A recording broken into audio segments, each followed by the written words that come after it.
ఇంతేనేమో ఇంతేనేమో ఇంతవరకేనేమో ఈ ఇంట్లో నా కథ.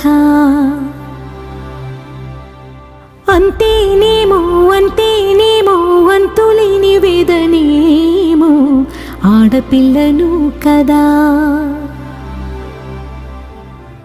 మళ్ళీ తిరిగి అడుగేసేది వచ్చిపోయే చుట్టూలానే. నేను పుట్టి పెరిగిన ఊరికి ఇంకా పైన పొరుగురిదాన్ని. కట్టదాటి గంగ నేడు కంట పొంగెనే. ఎంత ఎంత యాతనో ఎంత గుండె కోతనో ప్రాణమోలే పెంచుకున్న పిచ్చి నాన్నకు. దూలమిరిగి భుజముపై పడిన పిడుగు పాటిది. ఇంత కన్న నరకమే లేదు జన్మకు.